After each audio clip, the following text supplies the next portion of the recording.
The wind, a mournful tenor armed with autumn's chill, howled through the skeletal chain-link fences of Haddonfield Middle School as the final bell shattered the brittle peace of the afternoon.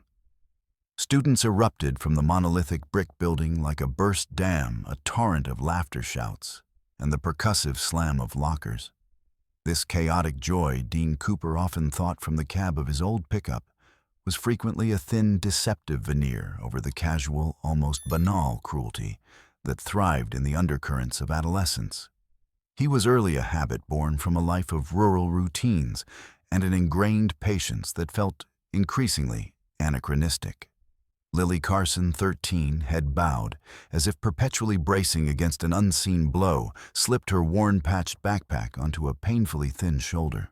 Her second-hand shoes, scuffed and possessing stubbornly uneven soles, made no sound on the cracked asphalt.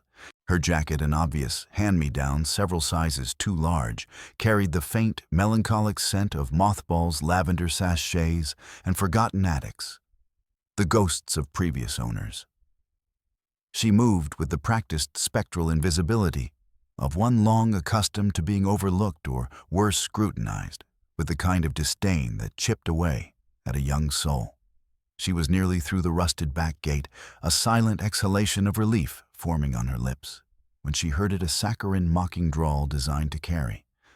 "Lily, where are you slinking off to? Superstar got a sold-out stadium waiting."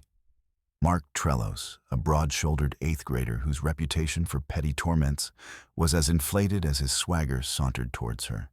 He was flanked by his usual obsequious cronies, Jake Riley and Kevin Jessup boys, who mirrored his cruelties with a dimmer, less imaginative malice.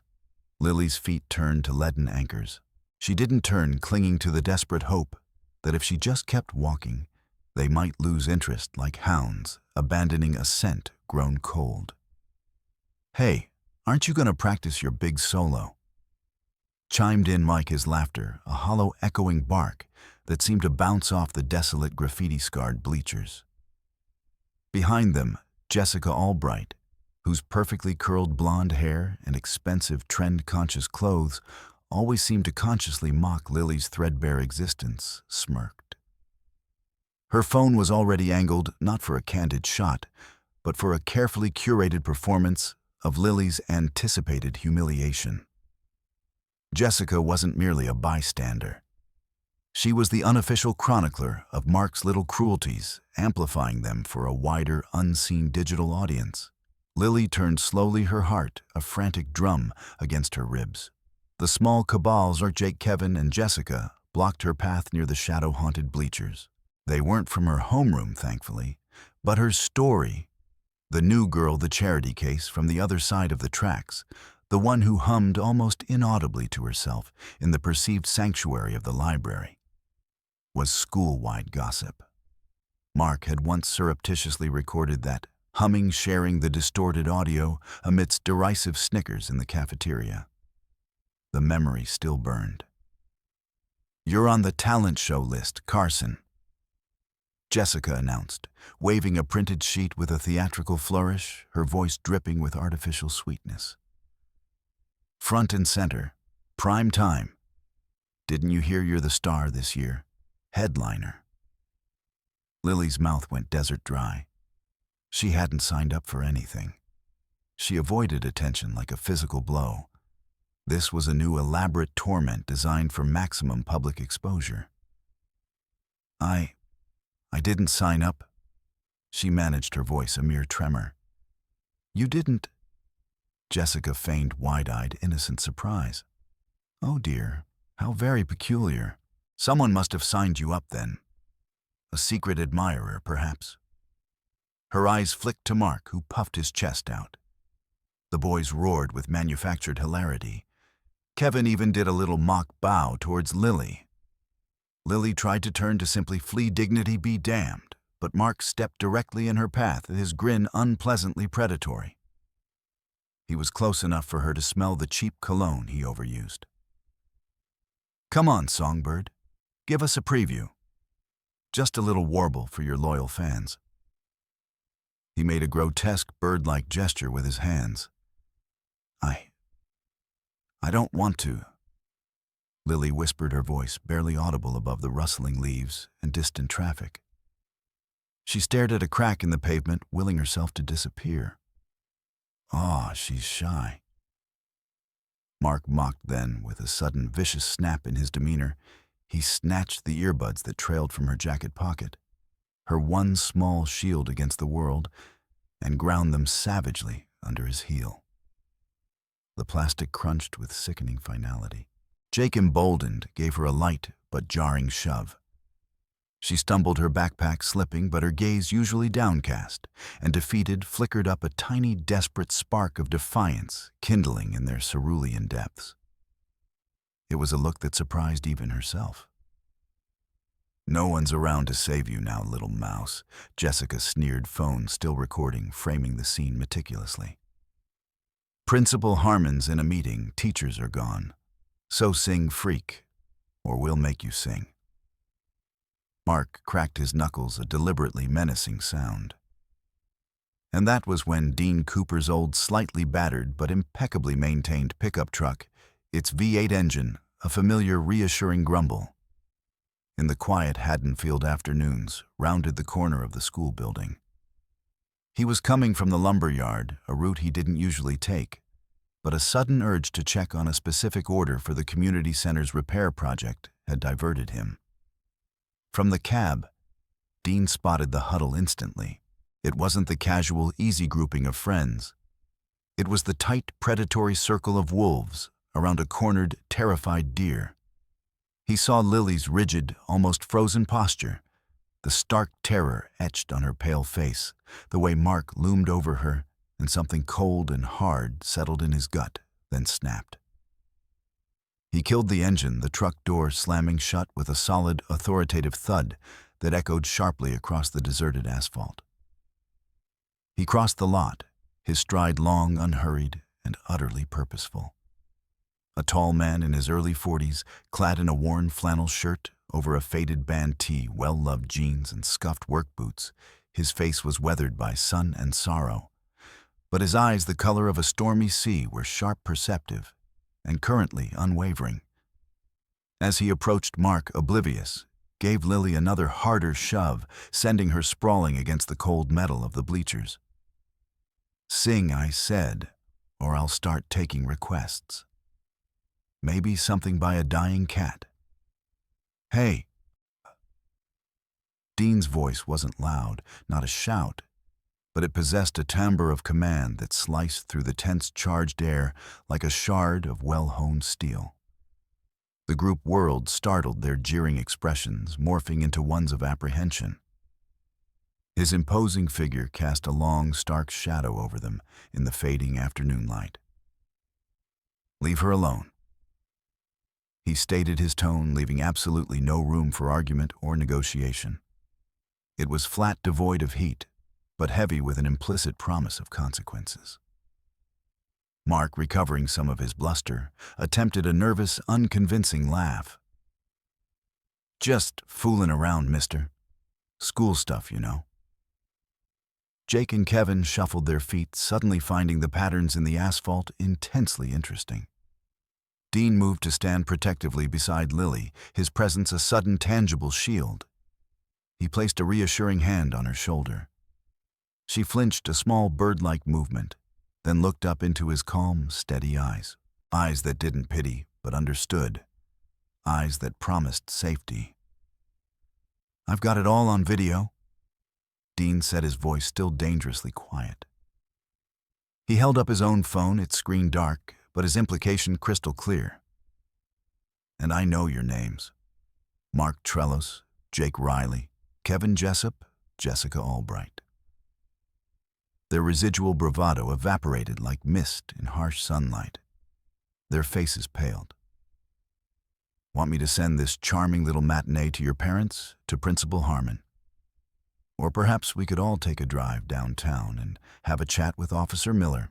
He's always interested in budding filmmakers. Your call." They scattered like startled pigeons, a flurry of panicked glances, inarticulate stammers, and hastily muttered apologies.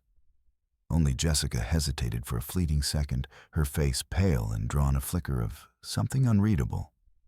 shame, fear of her parents' regret in her eyes before she turned and fled, her phone now conspicuously absent. Lily stood frozen, trembling like a leaf in a storm. Dean knelt, his movements deliberate and gentle, carefully picking up the crushed, irreparable remnants of her earbuds. He handed them back to her with a quiet solemnity that made her want to weep from a mixture of gratitude and the sudden release of tension. "You okay?" he asked softly, his voice losing its icy edge, now tinged with a gruff concern. She managed a jerky nod, then a tiny shake of her head, then another, more certain nod. Words failed her. "Come on," he said, his voice gruff but undeniably kind. "The wind's picking up. Let me give you a ride home." The silence in the cab of the truck was thick but not oppressive. Dean didn't pry, didn't ask questions, just drove with a steady competence. He turned on the radio, tuning it to a station playing classic rock at a low volume, a quiet soundtrack to the unspoken turmoil. As they turned onto Hemlock Drive, an older tree-lined road where fallen leaves whispered secrets along the curbs, Lily finally spoke, her voice small, barely more than a breath. "You don't even know me." "I know enough," Dean replied, his gaze fixed on the road, but his attention on her. "I know you like to hum in the library. I know you read books older than you are. And I know bullies." "Why did you help me?" she asked, the question fragile. He thought of his daughter Rachel, her bright, vivacious spirit extinguished far too soon, a vibrant melody silenced before its chorus could truly unfold. He'd failed to protect her from the insidious shadows of the world, from an illness that had stolen her laughter. He didn't voice all that, the raw, cavernous grief that still ambushed him at unexpected moments. Instead, he said simply, his voice rough around the edges, "Because someone should have, and because no one deserves to be treated like that." Lily stared out the passenger window, her fingers twisting the frayed edges of her oversized jacket. Something shifted inside her, a tiny, imperceptible tectonic plate. A single act of kindness, unexpected and undeserved, felt like a foreign country. Dean pulled into his long gravel driveway, the old two-story farmhouse paint peeling in places, but its wide porch light, which he always left on until his grandmother was asleep, a warm, welcoming beacon against the encroaching dusk. The oversized detached garage door was open, revealing a dusty, imposing, upright piano. Its mahogany finish dulled with age, its top cluttered with stacks of yellowed sheet music. Forgotten coffee mugs bearing the faded logos of obscure bands, and a collection of well-thumbed poetry books. "You ever sing with a piano?" Dean asked, his voice casual as he gestured with his chin toward the garage's interior. She shook her head, her eyes wide with a mixture of awe and trepidation at the instrument. "Want to try?" A flicker of deep hesitation, a battle playing out in her eyes, then the barest, almost imperceptible nod. Dean led her into the garage, the air thick with the comforting, evocative scent of cedar planks, old paper engine oil, and untold stories. He cleared a space on the worn bench, brushed away some dust, and sat at the piano. He played a single, resonant chord, low, gentle, and utterly inviting. And for the first time that day, perhaps the first time in her life, in what felt like an eternity, Lily felt a space open within her, a tiny, hesitant crack where a note might escape not by force, but by gentle, unconditional invitation. The first note Lily sang in Dean Cooper's garage was fragile, a trembling wisp of sound, uncertain of its right to exist in the quiet, sacred space. It hung in the cedar-scented air like a startled breath. Dean let it be, didn't rush, then coaxed it with another chord, a subtle progression guiding her.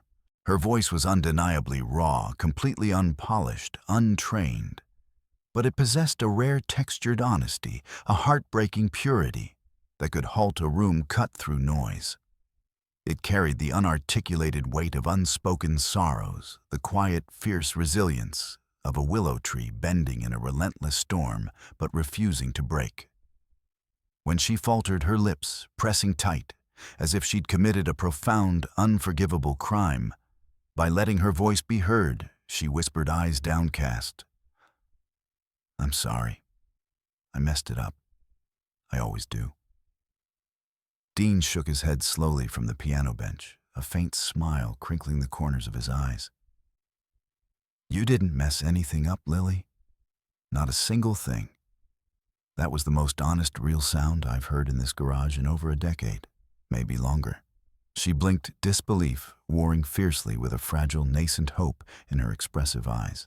He rose, moved to a corner where a battered thermos sat, poured steaming hot chocolate into a chipped but cherished Haddonfield hardware mug, his grandfather's, and handed it to her. "Sit. Warm up. You look like you've seen a ghost.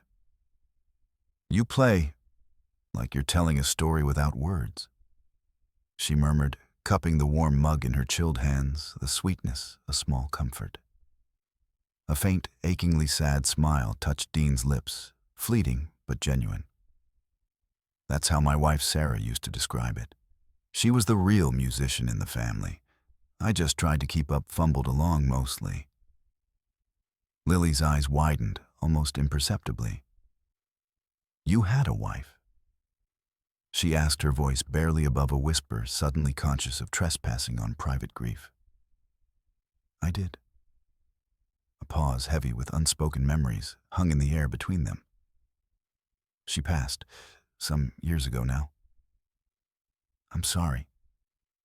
Lily offered the words, feeling terribly inadequate. He nodded, acknowledging her sympathy.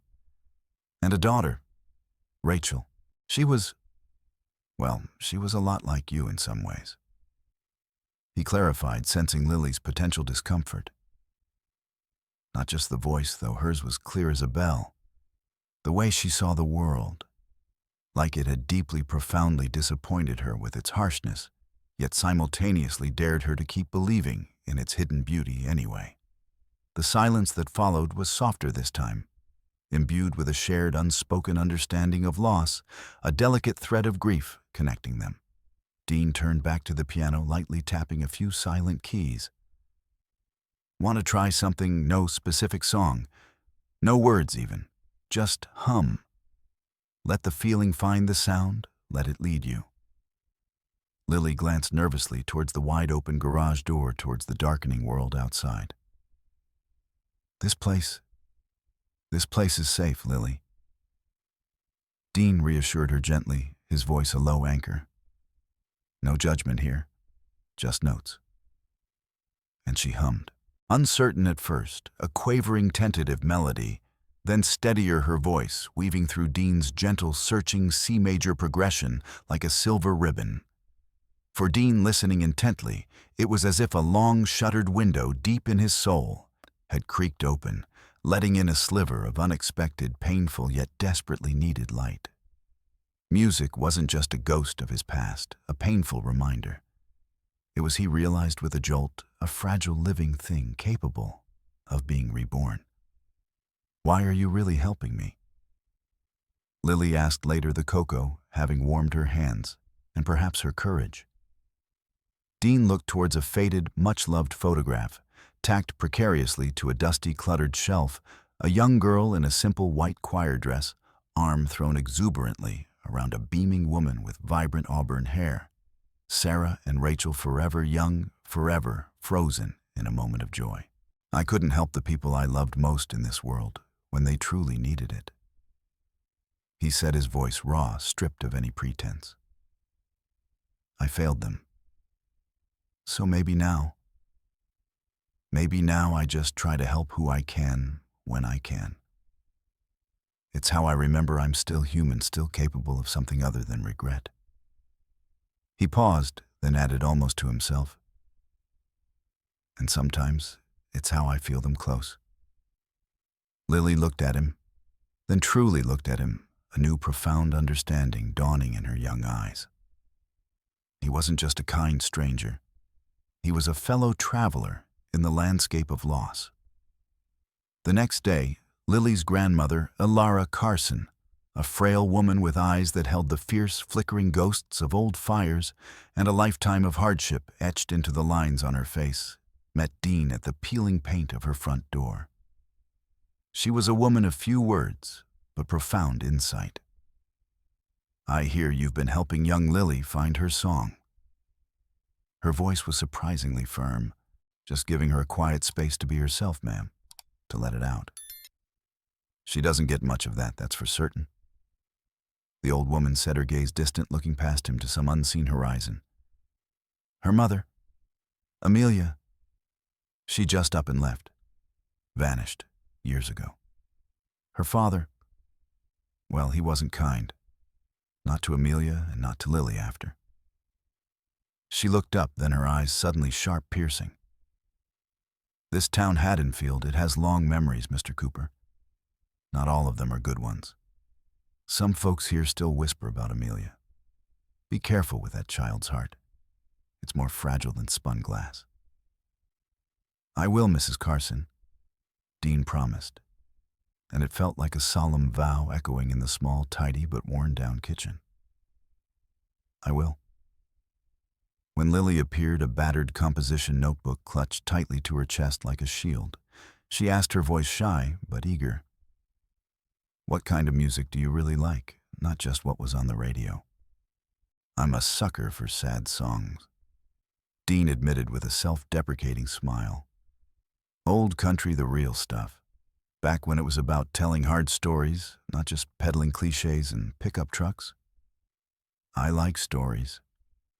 Lily smiled, a rare, genuine curve of her lips that lit up her face. "Even the sad ones." Back in the sanctuary of the garage, she opened her notebook, revealing pages filled with lyrics. Raw, unrhymed, in places achingly honest verses about shadows' whispers and the desperate yearning for light. "You wrote this?" Dean asked, genuinely stunned by the depth and maturity of her words. She nodded, her cheeks flushing slightly. It's not bad," he said, then quickly, gruffly amended, "Hell, it's beautiful. Just don't want your head getting too big is all."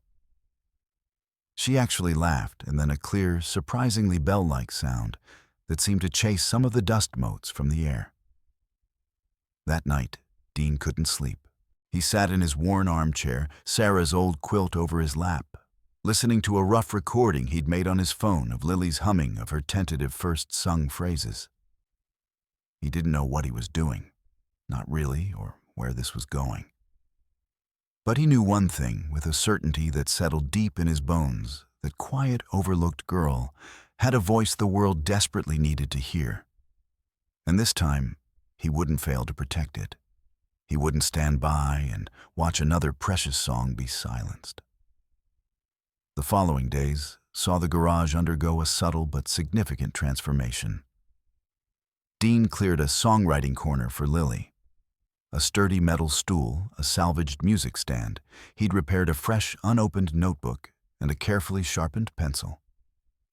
"Every artist needs a sacred spot," he'd said gruffly, embarrassed by his own sentimentality. Hours passed, sunlight striping the dusty floor as they worked line by line, chord by chord. Dean never rushed, her never corrected harshly. He guided, coaxed, questioned, and most importantly, listened. Listened with his whole being, as if her fragile melodies held the answers to questions he hadn't even known how to ask. "Why music?"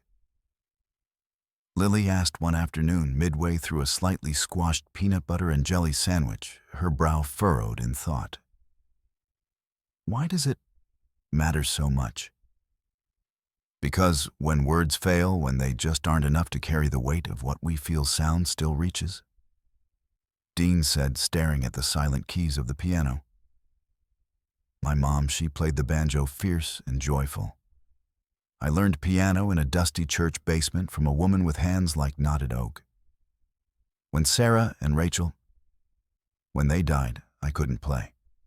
For years. Every note was a phantom, a fresh stab of grief. The silence was a monster. And now, Lily prompted softly.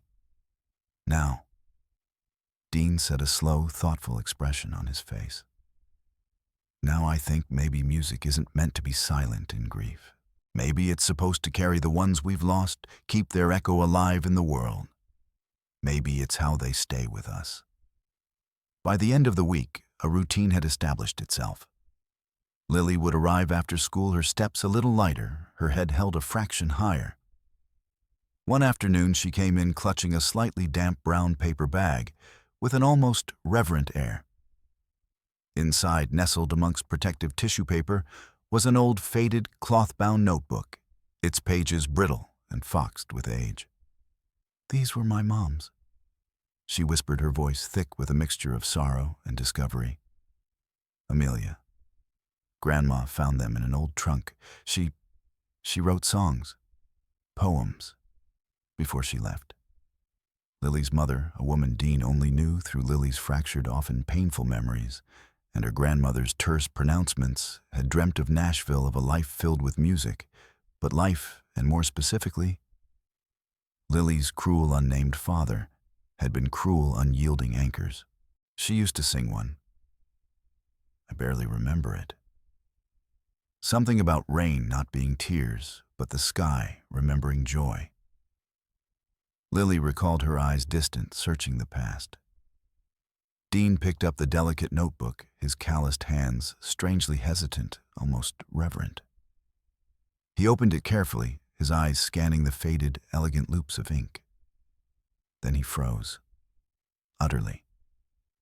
His breath caught in his throat, a painful constriction, a half-formed melody, a few scrawled lines of lyrics beneath it. He knew it. His heart hammered against his ribs with a force that was almost physical. A wild, frantic bird trapped in a cage. This was impossible. This couldn't be. "What is it, Dean? What's wrong?" Lily asked, her voice sharp with alarm, sensing his profound shock, the sudden pallor of his face. Dean swallowed hard, his mind reeling, the garage suddenly tilting. "Lily," he began, his voice hoarse, ragged. "This song here. This one your mother titled Hollow Echoes. Some of these notes, these phrases. My wife Sarah and Rachel, they were working on something. Something very, very similar before they passed. It was unfinished. Rachel called her little fragments Rain Remembered." He looked at Lily, his eyes wide with a disbelieving, almost fearful awe, the pieces of a cosmic puzzle clicking into place with a chilling, undeniable resonance. "Your mother, Amelia. Did she ever mention knowing a musician, a woman named Sarah Cooper?" Lily frowned, her brow furrowed in concentration, searching the murky depths of her childhood memories. She once said a kind woman at a coffee shop downtown years and years ago. Let her look at some sheet music. Mom had mentioned wanting to write, and this woman was working on something, humming it. Mom said she had bright red hair like in your photograph on the shelf. Mom said she never forgot that melody, even just the snatch she heard. The pieces clicked into place with a shocking, breathtaking clarity. A chance encounter in a small-town coffee shop. A shared nascent fragment of melody. A seed of a song unknowingly planted by Sarah and Rachel, carried unknowingly by Lily's mother for years, hidden away now, miraculously blooming again through her daughter in this very garage with the very man who shared that original loss. The song wasn't just Lily's or her mother's forgotten legacy. It was an echo of Rachel and Sarah too, a delicate, intricate tapestry, woven by fate, grief, music, and improbable connection. Then, Dean said, his voice thick with an almost unbearable torrent of emotion, sorrow, wonder, and a burgeoning, fierce protectiveness. "We don't just finish her song, Lily. We finish theirs. All of theirs." For the next 2 intense, emotionally charged hours, they worked the air in the garage, crackling with a strange, sacred energy. Dean saw it with an almost painful clarity. Lily, a contained storm of untapped emotion, fragile, yet immensely unknowingly powerful. When the song, now bearing the beautiful, haunting ghosts of three women, finally found its cohesive shape, its melodic heart, Lily looked at Dean, her eyes shining with unshed tears and a newfound determination. "Will you play it with me at the talent show, please, Dean," for whom any kind of public performance had become a mausoleum of pain and memory. Since Rachel's last heartbreakingly beautiful school recital, looked at Lily, at the hope and trust shining in her young face. This wasn't just a performance. This was something else entirely. This was remembrance. This was resurrection. This was necessary. "All right." He exhaled the word, carrying more weight than she could possibly know. "I'll play." Later that night, alone in the quiet farmhouse, Dean held two distinct things: the last slightly warbly cassette tape recording of Rachel singing her melodic fragments of Rain Remembered, and the fresh, clearer phone recording of Lily's voice tentatively but beautifully exploring the melody of Hollow Sound. Two voices separated by time and tragedy, now impossibly intertwined by a melody that had traversed grief, silence, and years. It was no longer just a fragile piece, he felt, but a profound, almost sacred sense of purpose, a rightness that settled deep in his weary bones. The official talent show list went up on the school bulletin board the following Monday. Slot 9, Lily Carson, Hollow Sound, original song Arabars with Dean Cooper. The news that Dean Cooper, Haddonfield's resident recluse, the man who rarely spoke and kept mostly to his farm, was involved amplified the already simmering buzz of gossip to a low roar. Some students, the kinder ones, whispered it was a heartwarming act of sympathy. Others, led by Mark Trellos and his crew, openly, loudly mocked the unlikely pairing. "She's going to crash and burn so hard." Mark sneered in the hallway, loud enough for Lily, walking by with her head down, to hear clearly.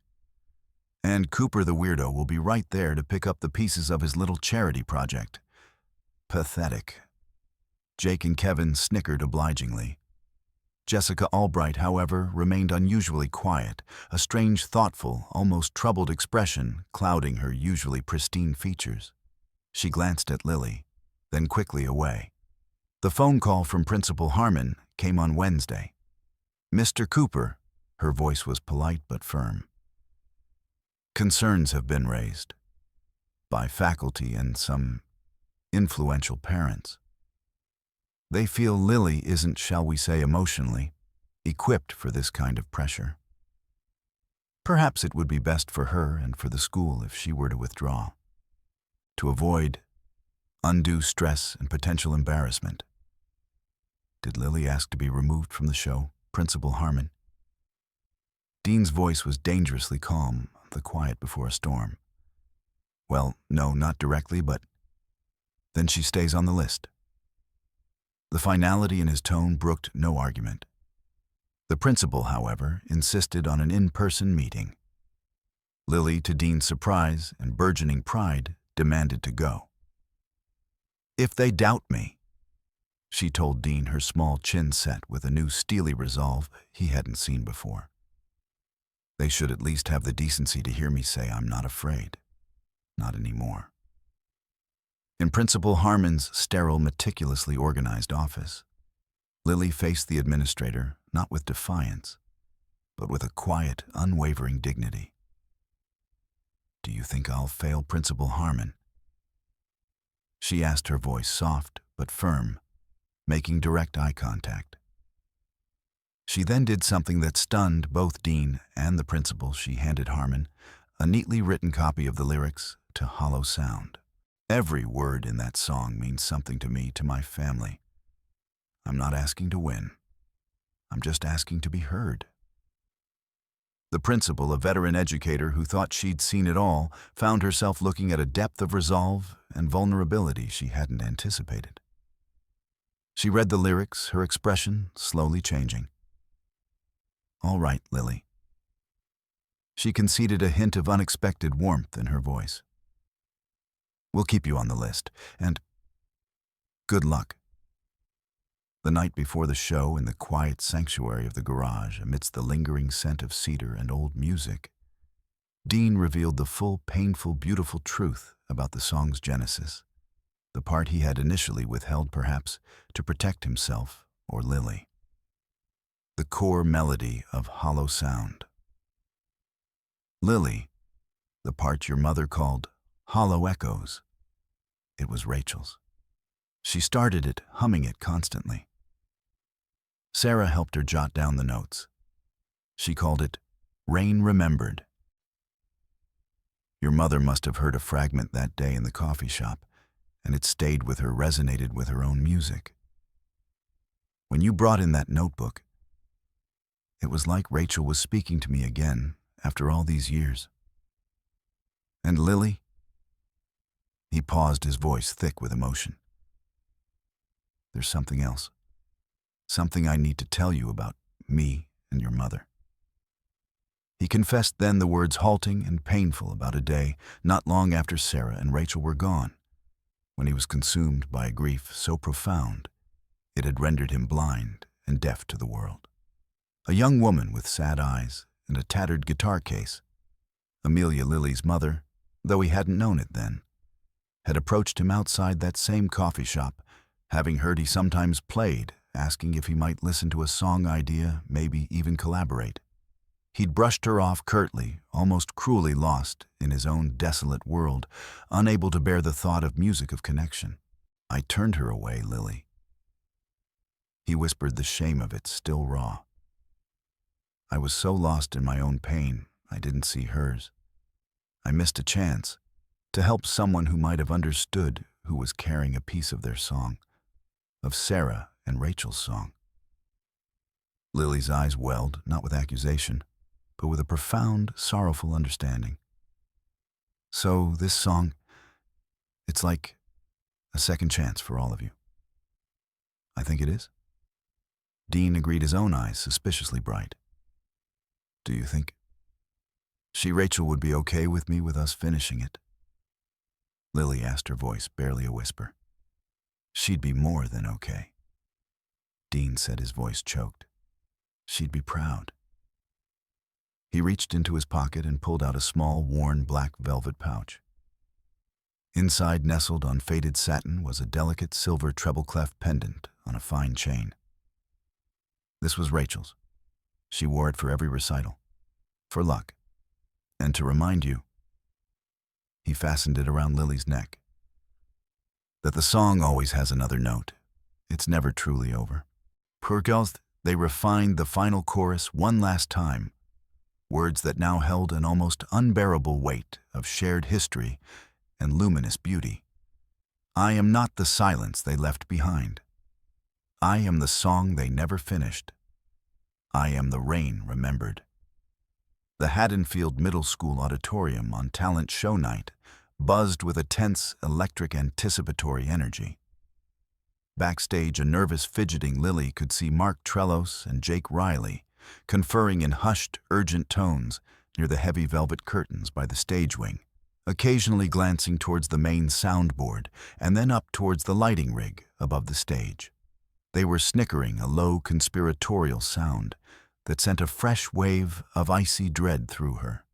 Jessica Albright, hovering nearby, ostensibly checking her makeup in a compact, watched them, a knot of visible anxiety tightening her flawless features. She'd gone along with the pranks, the teasing, basking in the reflected attention, but this felt different, darker, uglier. She saw Mark slip something that looked like a small wrench into his pocket. As Dean, looking oddly formal in a dark, clean shirt, wheeled the school's slightly battered but still magnificent old grand piano into place, he noticed immediately that one of the crucial pedal lyre supports was unusually dangerously wobbly. Then, running a quick scale, he found a C-joueur key sticking intermittently. Minor issues to a professional, perhaps, but potentially disastrous for an inexperienced, nervous performer like Lily. He shot a hard, knowing look towards where he'd last seen Mark and Jake, his jaw tightening ominously. He made a silent, quick adjustment to the pedal support with a tool from his own pocket and worked the sticky key for a moment, hoping for the best, a cold fury simmering beneath his calm exterior.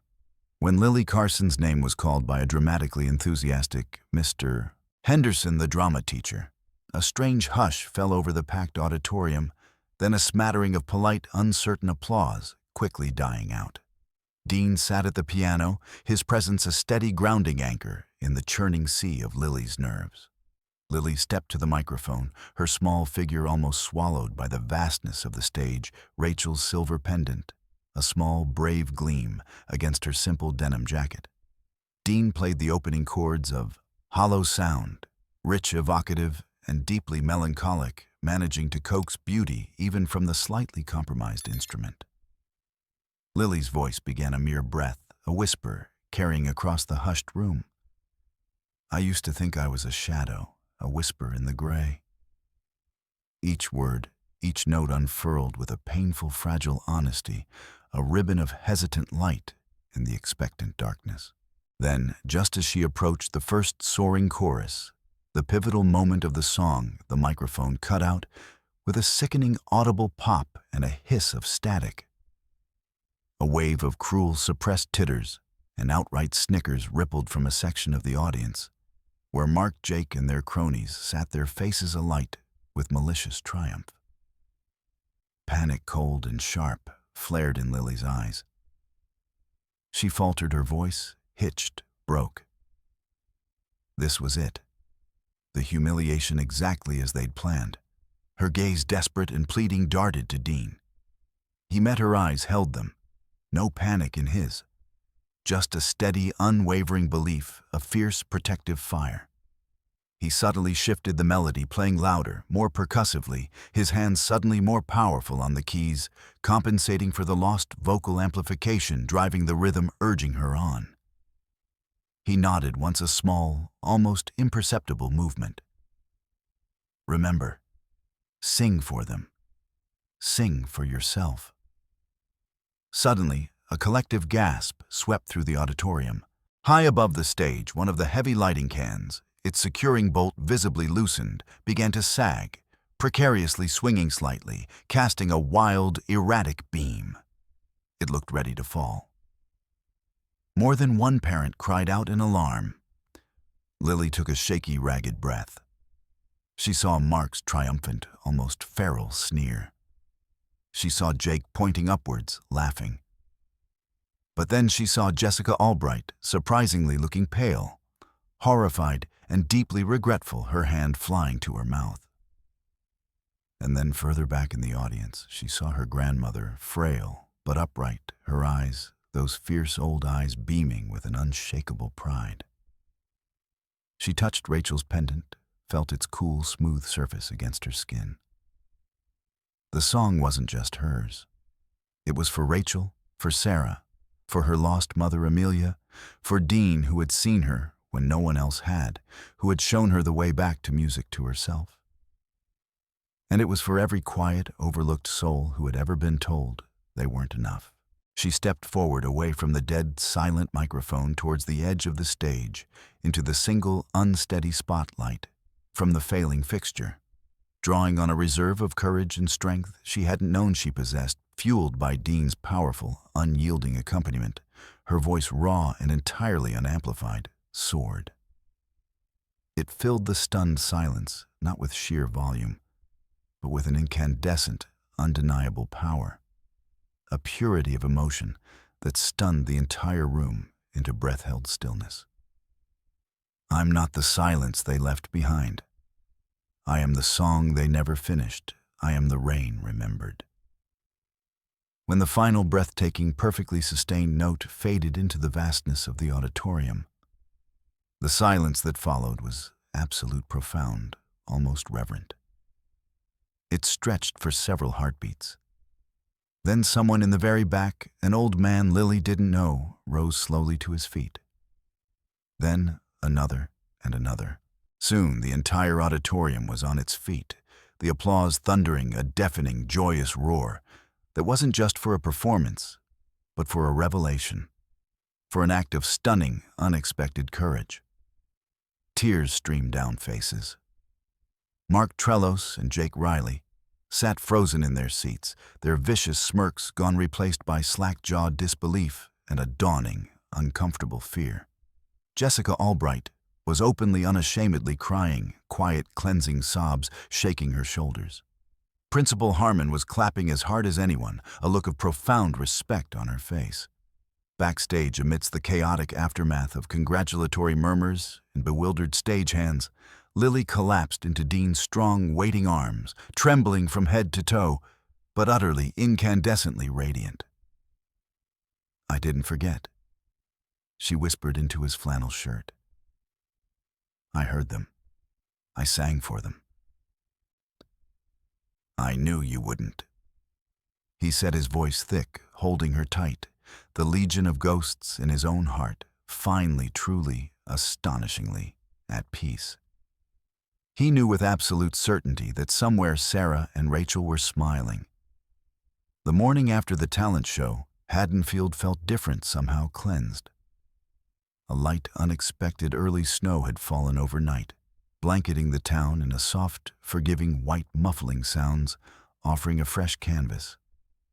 Dean found a small, somewhat clumsily wrapped box on his porch. Inside was a brand-new professional-grade microphone cable. The note, in shaky, unfamiliar, but decidedly feminine handwriting, read, "I'm so incredibly sorry for everything. What you two did last night, it was truly beautiful, beyond beautiful, and brave. J.A. Jessica Albright." Lily arrived later that morning, cheeks flushed with cold and excitement, a small, shy but definite pride in her voice. "They want me to sing Hollow Sound at the All-County Student Showcase next month," she announced, her eyes shining. "And Mrs. Danner from 7th grade math, she wants me to come talk to her class about courage and finding your voice." Dean smiled, a genuine, easy smile that reached his eyes. "Looks like their song finally found its wings, kiddo." Later that week, Emily, the warm-hearted owner of the town's only bookstore, her hair like spun copper in the weak afternoon sunlight filtering through Dean's kitchen window, stopped by with a tin of homemade cookies. "I heard all about last night, Dean," she said, her voice soft. "About the mic, about the lighting incident, which thankfully ended up being just a scare. About Lily's incredible performance, and about you up there with her." She reached out her hand, briefly, warmly covering his, where it rested on the old wooden table. You looked like a man who'd finally found his way home, Dean Cooper." He met her clear, understanding gaze, and for the first time in a very long time, didn't look away. "Maybe I was..." He admitted, the admission costing him less than it once would have. It takes a long, long time to learn the melody again after the music stops so abruptly. "Well," Emily said softly, her eyes shining with an unreadable but gentle emotion, "if you ever feel like writing a new one or just playing an old favorite, I know someone who'd love to listen." A blush crept up Dean's neck, but he didn't pull his hand away. The garage, now unofficially but affectionately dubbed the Listening Room by the nascent, burgeoning community of young, aspiring musicians Lily was unintentionally inspiring, became a true haven. Lily's new song for the county showcase, a piece tentatively titled "Light Between the Cracks," wasn't about being broken anymore, but about the fierce, undeniable light that always eventually shines through the fractures. Other students, shy ones who'd been on the periphery like Lily, started to drift towards the garage, drawn by the music and the palpable sense of acceptance. Even Mark Trellos, after a stern talking to from his parents and a suspension enforced by Principal Harmon, thanks to Dean's video and several eyewitness accounts of the light tampering, was mandated to perform community service, some of which involved helping Dean clear out old lumber from the town hall's storage. Under Dean's watchful but not unkind eye, he learned grudgingly to stack wood. At the regional showcase, Lily's quiet, steady resolve and her incandescent voice captivated the much larger audience. Afterwards, a young girl no older than 10 approached, her eyes wide and wet with tears. "Thank you," she whispered, clutching a small homemade program. I needed to hear that. I get scared to talk too." Lily knelt and spoke to her softly, a gesture of kindness that Dean watched with a full heart. He saw Lily no longer just a frightened girl finding her voice, but a young woman slowly, surely teaching others how to find theirs, how to make their own music. That night back in Haddonfield, Dean found Lily at the old piano in the garage, not playing, just sitting quietly, her fingers resting lightly on the keys. "You've changed, Lily," he said, his voice gentle. "I feel taller," she replied, a small, self-assured smile playing on her lips. "And not so invisible anymore. Do you think we ever stop needing people?" she asked later as they shared a companionable silence. "No," Dean said after a moment's thought. "I don't think we ever do. We just get better at recognizing the ones who show us how to hear our own music, the ones who tune us instead of trying to change our key." He paused. "Like Emily," he added a little sheepishly. Lily grinned a wide, knowing grin. "I know. Grandma says she makes you hum show tunes when you're fixing the tractor and think no one's listening." He chuckled, a deep, easy, unburdened sound that hadn't been heard in that garage for too many years. Spring arrived tentative at first, then bursting forth in a riot of greens and improbable blossoms. The listening room hosted its first official open mic night. Students, parents, a few curious townsfolk, even Principal Harmon, and a surprisingly contrite-looking Jessica Albright gathered in the transformed garage, fairy lights strung across the rafters, cider and cookies on a makeshift table. Lily, of course, played last, her voice, now confident and clear. Her song a quiet, powerful invitation to all the other hidden voices. Then she turned to Dean, who was lingering by the doorway. "Your turn, Dean." He hadn't played solo in public, not really since Rachel's last recital. But standing there, surrounded by the warmth and expectation, it didn't feel like a painful return. It felt like a new, unanticipated beginning. He sat at Sarah's piano, took a breath, and a new melody emerged from his fingertips, something wholly his own born. Not from the sharp edges of pain, but from the gentle landscape of presence, of acceptance, of hope. After he finished to heartfelt applause, Lily hugged him tightly. "We did it, Dean. We really did it. You were the miracle all along, Lily Carson." He said, his voice thick with emotion. "No." She smiled, her eyes luminous, reflecting the fairy lights. "The miracle was that someone, two, someones, maybe even three, waited long enough and listened hard enough to finally hear it." Later that night, alone in the quiet solitude of the farmhouse, Dean opened the old wooden music box that had once belonged to Sarah, the one he now kept mementos in. He placed a new, carefully labeled cassette tape inside. "Dean and Lily, Spring Serenade the Listening Room." Next to it, he gently laid Jessica Albright's repentant, ink-smudged note and the new microphone cable. Finally, he took out the very first creased card Lily had ever shyly written for him after their first real session. "I used to think I was just a whisper, but maybe, just maybe, I'm starting to be a song. Thank you." He smoothed its creased surface, a faint smile on his lips. Outside, the spring wind moved through the budding trees of Haddonfield, no longer a mournful tenor, but a gentle baritone carrying the sweet, rich scent of damp earth and fresh, undeniable beginnings. Inside the farmhouse, and inside the old garage, the music played on an echo of love, rekindled a testament to voices found and cherished, and a quiet, powerful hymn to the extraordinary transformative grace of second chances. If this story, in its expanded song, touched your heart, consider subscribing to our channel, where stories of courage and connection are always playing. From all of us here, thank you for watching and for listening.